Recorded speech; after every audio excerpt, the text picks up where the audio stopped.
अभी मैं निवेदन कर रहा हूँ डॉक्टर जयप्रकाश नारायण जी, उनका अभिभाषण।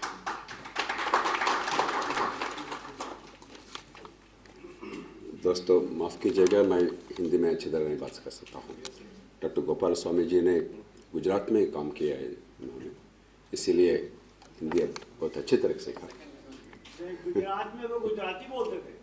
हिंदी गुजराती हम सबको ऐसा बेटर गुजराती देन हिंदी। हाँ, जरूर जरूर। पहले मैं आप सबको बधाई देना चाहता हूँ।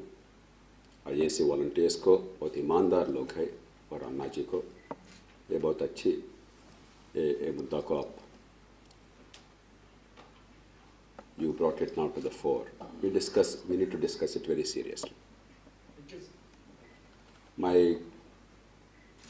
हम सब लोग बहुत गुस्से में हैं, राजनीतिक दल से, भ्रष्टाचार से, एडमिनिस्ट्रेशन से, प्रशासन से बहुत गुस्से में हैं। और सुब्रमण्यम साहब का भाषण में इतना गुस्सा निकला, और डॉक्टर गोपाल स्वामी भी, though he was softer, as a friend of mine used to say, they both gave us a rich harvest of the poor state of India today. जैसा है आज का Bharat, they gave us a rich harvest of the poor state of India today.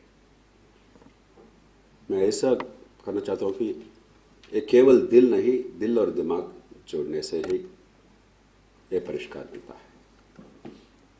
आप इजाज़त दीजिएगा, अभी से हम अंग्रेज में बात करूँगा, नहीं तो I cannot communicate my views. The first point I want to make is, and some of these points may be very harsh, or maybe counterintuitive, or opposed to your general beliefs and general standard debates in the country, but I think somebody has to say this. The solutions to election problems or political crisis will not come from the ballot box, or the polling booth, or the ballot paper, or the electronic voting machine, or nota. All this is fraudulent debate.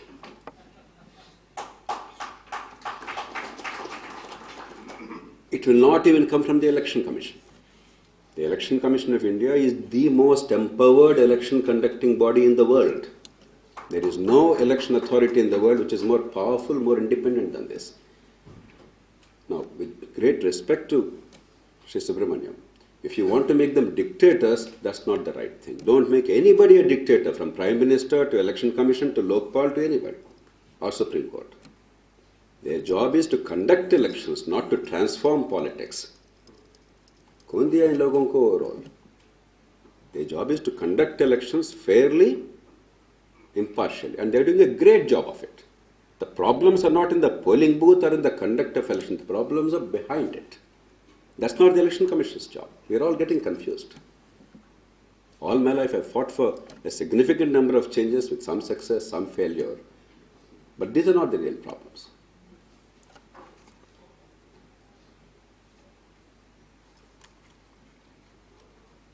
Let me start off with the purpose of politics and political parties. I entirely agree with Shri Gopalaswamy when he talked about the political party reform. What is the purpose of politics? There are 4 purposes of political activity. The first is it must attract in a democracy the finest minds, public-spirited minds, into public life. We all want our personal lives. Narayan Saab was an exceptional lawyer, great practice, professional satisfaction, good family, your personal pursuits, we all have. But we must get some of the finest minds, public-spirited minds, into public domain. The second purpose of politics is we must allow their rise through ethical and rational means, through honest means and through rational means. You may be honest, but you may be irrational. If I divide society on caste region, if I want to give everything free, but I am honest personally, that is no honesty for the country. Ethical and rational means. The third purpose is there must be clear choices given to people. If only one philosopher says, I know everything and I am the king and I am honest and trust me and I'll do everything, that is the worst thing we can do for our country, any country. There must be clear, that's what electoral competition, political parties, agendas, they're all. The fourth is once they assume office with the people's mandate, they must actually be able to deliver on the agenda they promised. These are the 4 clear purposes. Forget everything else. On all 4, in a large measure, India has failed spectacularly. Shri Subramanian is totally right. We are no longer attracting fine minds. Occasionally, when we do attract them, either they are marginalized or they are rejected. Most of them. There are still some people remaining. We are lucky. I feel very proud about some of these friends. My friend Suresh Prabhu is a minister. He is a man of personal integrity. Dr. Manmohan Singh is a man of unimpeachable integrity. He did a great job. And there are many others in all parties, including the current government and the earlier governments. But these are exceptions. These are not the norms. They are more political bureaucrats than political leaders. An honest politician, if he is allowed to survive, he is allowed at best to function as a political bureaucrat without real political power. Prabhu is managing the railways almost as if he is a railway board chairman. He is not shaping the politics or governance of India as a member of the cabinet. I am giving just one example. We can go into many other examples like that. It's not that there are no good people. Our assumption, because what I am worried about is if all of us start thinking that everybody in politics, from the president and prime minister to a sarpanch, they are all crooks and all the good people are outside. First of all, it's not true. Second, it does not solve the problem. Then what do you do? It's a very complex point I'm making. It's a very tough point I'm making. It's a counterintuitive point. There are objective reasons why it is happening this way. The politicians, and this is a very controversial point I make, I've been making for 20 years plus now, the politicians are as much victims as they are villains in this process. They are not the crooks of India. There is a complex process, and that's what I try to unravel in the next 15 minutes. And if you're really serious about transforming India, I urge you, because you are about the finest citizens of this country with the deepest passion and integrity, led by an icon of India, Annaji. If we don't think deeply and look at answers, then we'll keep on talking for the next 50 years. And what Shri Subramanian just said, and I entirely agree with him, this country, which could be one of the great nations of the world, will be also a RAN country, a middle income, middling, inconsequential country. Only we think highly of ourselves. We become a blip in the world. There is a real danger. I'm a great optimist, but that danger is real. That's the reason why I've decided to come here today and then appeal to you from my heart and mind both.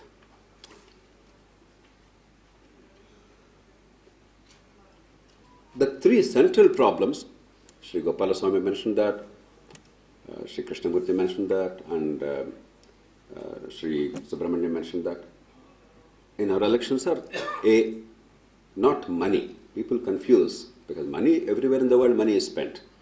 Honest money is spent honestly for campaigning and reaching the people is necessary in politics. Who said politics will be without money? That's nonsensical. That's not the problem. Vote buying is the problem. Illegitimate money spent to buy the vote. Now, many intelligent people cleverly argue, but I take money, but I don't vote for him. The problem is, this vote buying culture has created now a barrier. It became an entrance fee. If you don't give the money, you don't get the vote at all. If you give the money, it doesn't mean you get the vote. It is a necessary requirement. Without that, in most cases, 99 or 100 cases, you have no chance at all. You are not a serious contender. That is the problem of vote buying, not that people are buying the vote. Oftentimes, a fellow who spends more money to buy votes loses. The issue is, if you don't at all buy the vote, you have no realistic chance of getting elected, except in a few cases. AAP won seats here, at least for the time being, because Delhi is unique, circumstances are unique. Let's hope something like that will happen in many parts. I won a seat well before that, without spending any money. But these are exceptions. The norm is, if you don't get into that racket of buying the vote, you have no chance. It is an entrance fee. It is a barrier in terms of money. It's a barrier in terms of morality. If you don't spend those few crores, you can't be a legislator. And if you don't indulge in those heinous practices, you cannot be a politician. On both grounds, the country is the loser. The second problem is freebies. Now, Narendra Modi, when he started reaching out to the country, we all felt proud in some respects because he said, my purpose is to use the tax money for growth and jobs and do what the government should do. But even Narendra Modi is now reduced to saying, I will give loan waiver. It's not he alone, every single party. Tamil Nadu and Andhra Pradesh, of course, are the leaders in this. From free rice to free electricity to Tamil Nadu, I don't know, the range is incredible. But we all They don't give you a husband or a wife. Yeah, even that one day I'm sure they'll say that. Even that one day they'll say that. Andhra Pradesh and Telangana were no exception. Now, Telangana Chief Minister yesterday announced that all fertilizer is free hereafter. And one more new thing has come. So the freebies. And the third thing is divisions and emotions. Because we are a very fractious country. Caste, region, religion, language, 5,000 years of history, so much of baggage. So easy to divide people. I will give reservation, you are with me. You see Patidars, you see Kapus, you see right now in Telangana 12% reservation for Muslims, you see Jats, you see... It's so easy. Or Hindu Muslim, Andhra Telangana. Because we are the world's most complex, in many ways, world's extraordinary country. We are proud of that. This diversity, which is our strength, can easily become a polarizing factor to mobilize votes because the moment we and them, apna or paraya, once that comes, you can easily mobilize vote. And we are doing it. We are doing it so beautifully in this country. They are doing it brilliantly. Politicians don't underestimate their intelligence. They are about the most brilliant people in the country. They are about the most effective organizers in the country.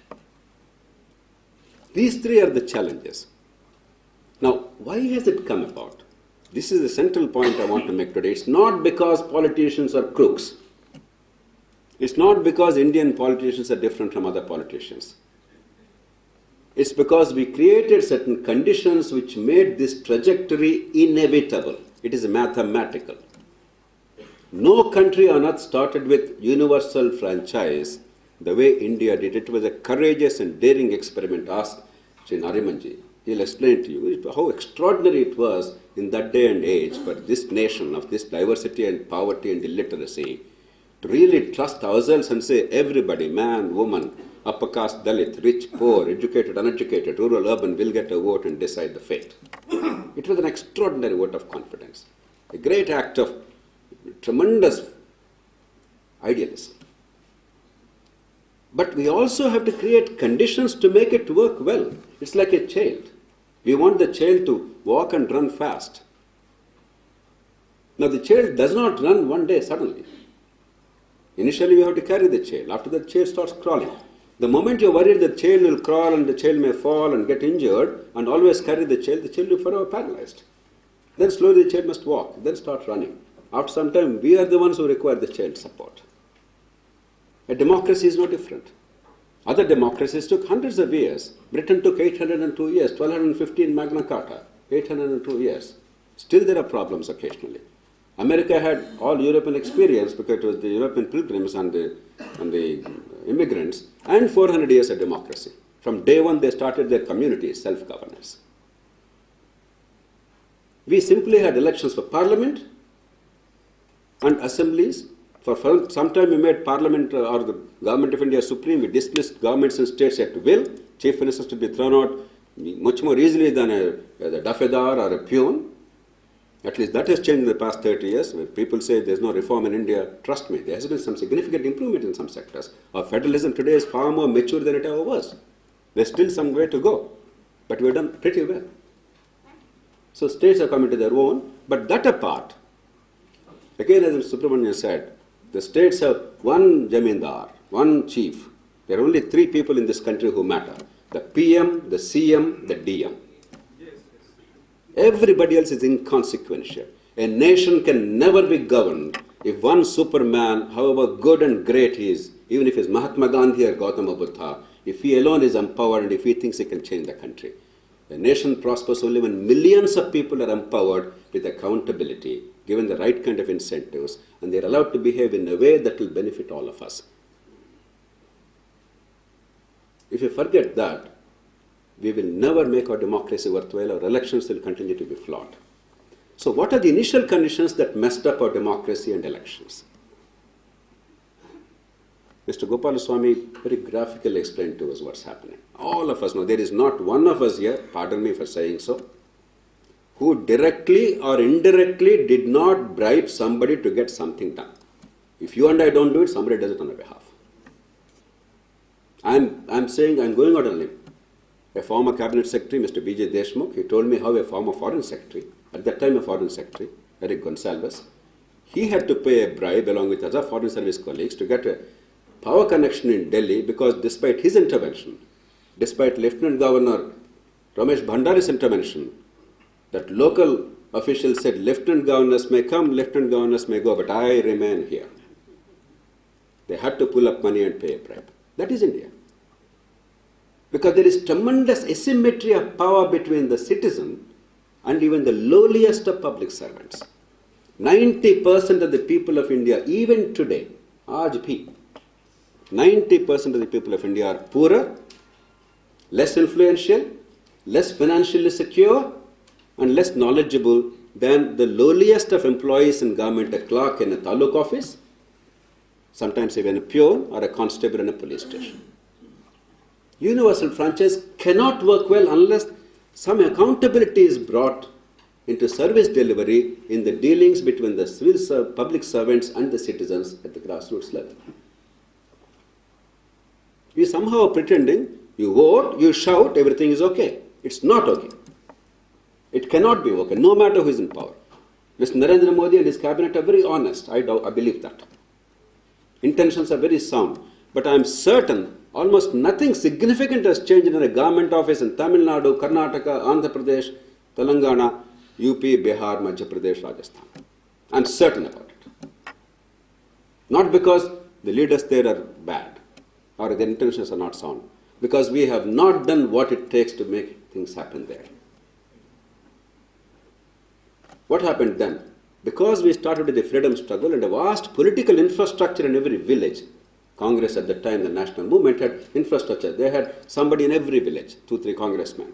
Sacrificed a great deal, good people. They said, bhai, tum kuch karo. People have a problem. You be the parivikar, as we call in Hyderabad. You be the influence peddler. You be the broker. And today it is an ugly word. So you help the people. You write a petition, you sit with them, you go to, in those days no telephone also, so take him to the government office, take a bus or something, or go to a local MLA, local somebody else. Somehow or other, give him some sense that he is there to support me. Nothing much happens, but at least there's somebody, some broker, some intermediary, without whom people cannot survive. Even today, in a substantial measure, that is the reality. Now, during freedom struggle, these people could sacrifice a great deal. It was freedom struggle. Your own IAC movement, during that movement, people sacrificed. We have seen what happened to part of IAC when it became different. In time, it's inevitable. After all, I have my own life. During freedom struggle, I can sacrifice, but in a poor country, I have to live. If all my time is only to get you water, to get you some power, to get you a ration card, what do I do? How do I live? Somebody has to feed me. In a license permit Raj, in a socialist Raj, the easy thing is give the government patronage to these people selectively and indulge in even more corruption, or let them take money from the people, or occupy lands and this and that. And as time progressed, actually a class of political entrepreneurs came. Mr. Subramanian made a brilliant point. He said the political parties and politicians and political activity are the biggest generations of unaccounted illegitimate black money in this country. It's not merely during elections. There are about 150 to 200 workers in every assembly constituency for any major political party or candidate, even if they are not in power, even if they are not MLAs, to be serious, to be able to run a party, to be viable, to be seen by the people as a viable party. Now imagine 200 people to be sustained, even at a cost of, let's say, 10,000 rupees a month, which is a ridiculous price. For a Supreme Court lawyer, we have seen in some case where 22 lakh rupees is the appearance fee for each appearance. 10,000 rupees a month is about a ridiculous sum, right? Less than that, you can't even barely survive. 150 to 200 people, 15-20 lakh rupees a month per political party, per assembly constituency. Per year, it's coming to about 1.5 crore to 2 crore rupees. The numbers vary from place to place because there is a significant divergence in per capita income. But I am giving you the broad picture. That is the cost of politics in India. Nowhere in the world are political parties burdened with so much of infrastructure and the expectation that everything will be done by the political worker locally. Now, two things happen. One, corruption is inevitable because you have to fund them. Two, because you haven't really created a system to deliver, you only are trying to have a brokership, intermediation. There is no real delivery. There is only a feeling that somebody is there to take care of me. At least we have some help. Therefore, there is no real delivery. Therefore, dissatisfaction. You go to any village, what do people say? So, वो लोग ये cycle में चलता था पहले, अभी देखो ये जावा मोटरसाइकिल पे चल रहे हैं, ये मारुति कार में चल रहे हैं. Immediately anger at corruption, envy, because they see the political worker now rising. Anger. The second is dissatisfaction because nothing is happening in the government. Tell me if any of this is untrue, even in our personal lives, even in a city. I can easily say I am absolutely above board because I never paid a bribe, because I have an army of fellows around for 37 years in government or outside. I tell somebody and somebody telephones to somebody, get things done. I can easily say I am above board. But that's not the way a system runs.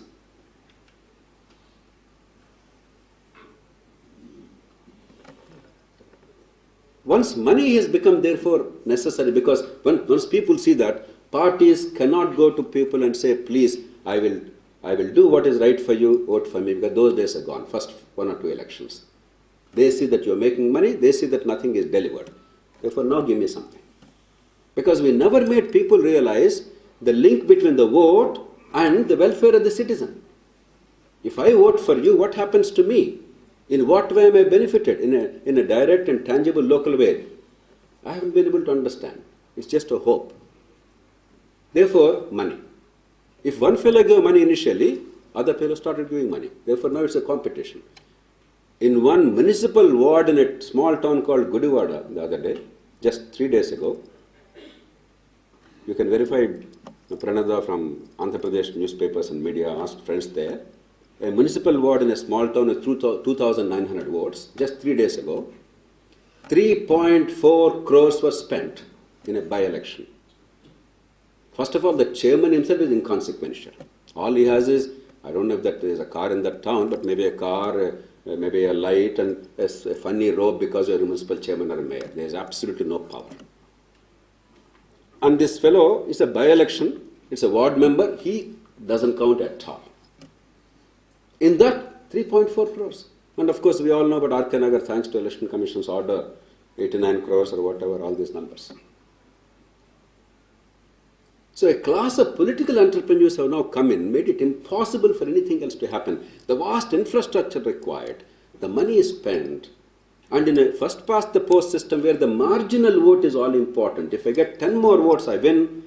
It's a winner take all system, 10 less votes, I lose. You don't know where the 10 more votes are coming until you win. Even UP, who knew exactly BJP was going to get 75-80% seats? Nobody knew. So before the election, it's like an examination going student. You want to maximize your gains. So each party outbids the other. That's just best to somehow succeed. It's become a competitive bidding. The marginal vote and its importance. Because everybody is now spending money, that's not enough. Therefore, the freebies came. A variety of people played a role. Now we have come to a stage where almost anything, India is now the greatest innovator in terms of offering freebies. Because even that everybody is offering now. Even Narendra Modi has now offered in UP. Even BJP, Narendra Modi is no exception any longer. Therefore, everybody is equalizer. Therefore, you divide people now on caste, on reservation, on region. Andhra, Telangana, we have seen it for 4, 5, 10 years, the strife there. Or religion. There are reasons. Therefore, I'll come to my concluding part. If we are serious, if we don't address these reasons, if we don't recreate conditions for a stable democracy where people see the link between the vote and what happens as a consequence to my life, like in an apartment complex, I pay the regular monthly maintenance, we all together choose Amitabh Bhai or somebody who is a good man, who does well, we trust him. And the moment the elevator is not functioning, I'll say, Amitabh bhai, kya ho raha hai? I'm paying the maintenance fee, we all put there, but the lift is not working well. Watch and ward is not good. We're not getting water. Kuch karo na. And if he still doesn't perform after some time, I'll say, Amitabh bhai, aap chale jaiye. I'll ask Gopal Swami ji, he's a wonderful human being, he's well connected, he's willing to give time. That is how democracy functions. That's how people understand the meaning of the vote. Today, vote has no meaning except the money you get. And the hope that somehow if I put somebody there, a messiah, Rajiv Gandhi once, and Indira Gandhi once, and Narendra Modi today, once I put a messiah, somehow, by a miracle, by a magic, because we're a country of mantras. For millennia we believed in mantras. Somehow everything will be transformed. How? God knows. Don't ask us. Just somehow it will happen. That's it. There's an instant miracle. A messiah is there. Absurd. Therefore, my appeal is to reverse it. First, you have to go to service guarantees, Mr. Gopalasammy talked about. Of course, political party democracy is absolutely vital. I'm not repeating that because we're losing time. And this government, the current government at the union level, a bill was introduced in Parliament. Our bureaucrats are great people, due respects to my own tribe. They came up with two bills, electronic service delivery and normal services, because there will be two commissions. Therefore, two groups of people to be appointed in those commissions. I pleaded with the parliamentary committee. Lieutenant's Delhi will be a graveyard of all these committees and commissions. Don't do this silly thing, have convergence. So at their instance, actually I prepared a bill. And it went into to some level. This government came and withdrew it because this government is a bureaucrat's government. This government did another thing. Today, 95% of the small corruption is extortionary corruption where people are forced to pay a bribe to get a small thing done in a government office because they can't go on again and again and again and again. Our duty is not to criminalize the people who are forced to give a 50 rupee bribe, the poor people, but to create conditions where that bribe is not necessary. You know what the parliament is about to do? Some of you may be familiar, some of you may not be. Narayan sir, the parliament is now about to enact a law. They went to parliamentary committee. I pleaded with them, but they didn't listen. Even day before yesterday, I got a reply from Government of India, detailed, at least they did make courtesy of giving me a one-page reply, as if there's some examination, but it's all bakwas. You know what they're saying? Even a 50 rupee bribe giver for a service which is entitled to, there's no benefit accorded to him. He shall be punishable by 7 years and a mandatory minimum of 3 years. That is the amendment they are bringing about. That is all they can do. And this is the more important thing, equally, Subramanian Saab. The bribe taker, he shall not even be investigated. So far, prosecution under Section 19 or the PC Act and Section 197 of the CRPC, prosecution requires government sanction. The new law now says, once it's enacted, the bribe taker shall not even be investigated. Even a case cannot be registered against him without prior government sanction. And see the enormity of it, these two things happening simultaneously in the same amendment. We are going backwards. So service guarantees, I'm not saying because you have a law, overnight you get services. No, there's a lot of back office thing. At least a time frame, guaranteed delivery, certain penalty for non-delivery. And then all of us at every level will work, and there are eminent people who know how to make the system better. They do not require any money, they have seen it all. Therefore, they will help at every level, locally, state level, national level. In a few years' time, we'll see that like in almost every other civilized country, you get things done routinely without knowing where a wretched government office is. Elsewhere in the world, our own khandan, our friends, our family, our relations, they're all there. Not one of them would have seen where a government office is. Things get done routinely. Then the political infrastructure will not be required, then reversing of the cycle will slowly happen. It will not happen overnight because we already messed up too much. Second, that's not enough.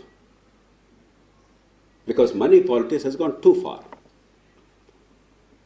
One is proportional representation. I don't want to go into details, but with certain safeguards so that India is not fragmented. I have written extensively about it. I have researched extensively.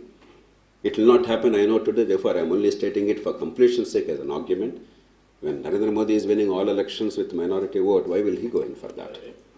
Therefore, I'm too practical. See, you all have been very theoretical. I understand politics in the best sense of the term. Therefore, there's no point making a case when it's just not doable. 2005, it was doable. We came this close to doing it. Sadly, the communist parties, which actually were in favor of it, did not want to fight for it because they wanted to use their lung power of 65 seats for stopping Delhi airport privatization, stopping Indo-American nuclear agreement, stopping economic liberalization, W2 agreement. They thought they were important, and they wanted to retain the political capital, and a strategic opportunity for the country is wasted. So it will not happen now. I don't want to go into details. But there is another opportunity. For some reason, I don't understand it, the Prime Minister, the ruling party, and many opposition parties, though they are not very vocal about it, they all seem to want simultaneous elections at the Lok Sabha and Assembly. It doesn't make any difference, in my view. Andhra Pradesh, Telangana, Orissa, earlier some other states, we all had simultaneous elections. We are no different from the rest of India. But it doesn't matter. If you want it, I have no quarrel. But that could be a beautiful opportunity to change the way things happen in the states, because the problem is not with Delhi any longer. Let's not worry about Delhi. We, the English-speaking people sitting in Delhi, we always think of Prime Minister and Parliament. Parliament is inconsequential for the people of India's day-to-day lives. Prime Minister is inconsequential. Government of India is inconsequential in general. What matters to us is in our village, in our town, in our city, in our state, what happens. That's what affects our lives. Therefore, let's focus on reform there. Supposing, if they want really simultaneous elections, you say, because after all, even if you have simultaneous elections, we all know, there is no guarantee that there will not be a midterm poll in any state. A government may fall, anything may happen. That's the logic of parliamentary Westminster model that we have. Supposing you allow the states to have a direct election to the chief minister, and as Mr. Subramanian said, in any way already they are the monarchs of the state. It's all a tamasha, the so-called cabinet system working. You might as well give them real power and separation of powers. Then you have many benefits. A, when a big constituency of a whole state is elected, the incentive to buy the whole state will disappear because the risks now far outweigh the benefits. I have to now spend 3,000 crores instead of 10-15 crores in a constituency. Now 3,000 crores is too big a risk. I would much rather depend on the agenda, the candidate, the credibility and the record. Sorry to interrupt. We'll discuss. What about paying my MLAs to get elected as CM? Exactly. You must. And MLAs will then have no role in determining who is the CM. If the people directly elect them. Therefore, MLA's position will be the way it should be.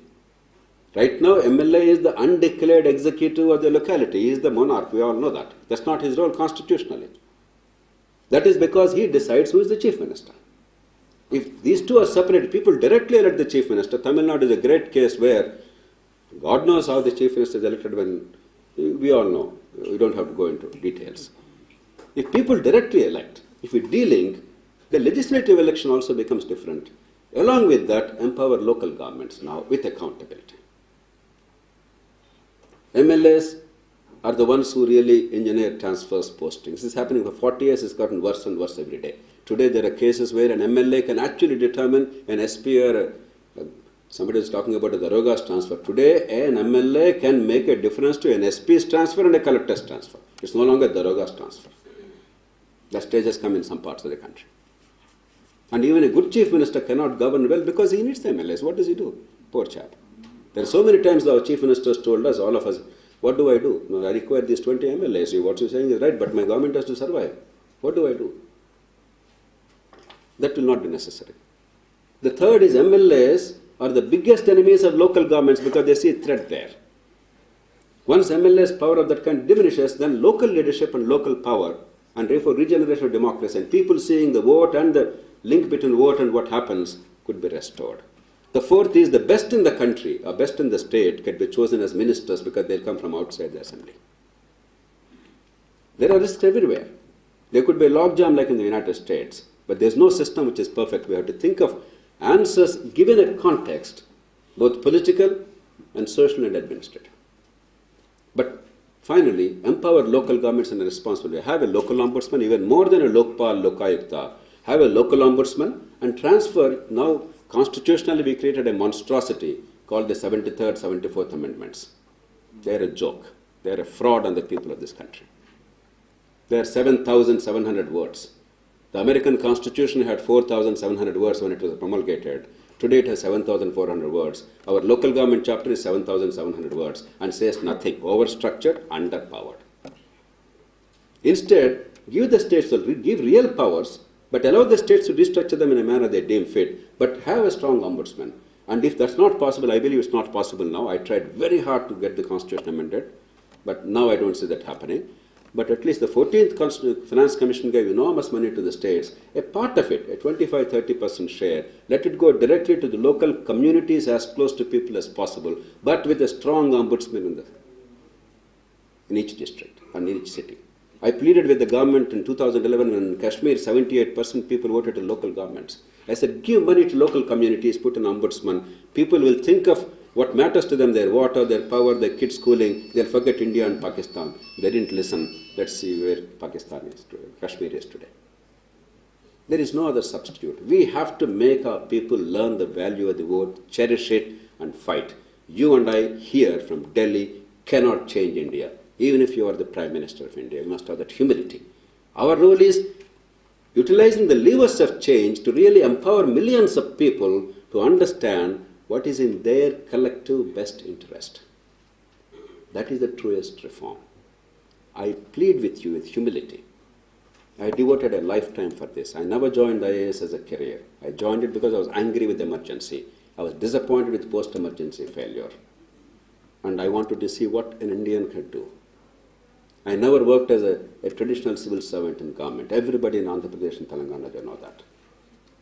I worked as a humble citizen with an opportunity to make a difference to people's lives, and I was lucky because of my colleagues and others who gave me fantastic opportunity. I could do a little more than others. But I always told people, when I do 25 out of 100, you're all praising me and giving me so much of adulation because you're all alpa santosh. You understand alpa santosh? You are content with so little. You see the 25 done because traditionally only 5 is done, but I see the 75 not done. I left government not because I was thrown out, because I had a fair understanding of what needs to be done to rejuvenate our system in a liberal and democratic and sensible and pragmatic way. So I'm saying it with the deepest feeling. There are people who are much more senior to me, but even I am now past 60 years of age. It's no longer about my generation, our generation, it's about your generation. It's about the young people here.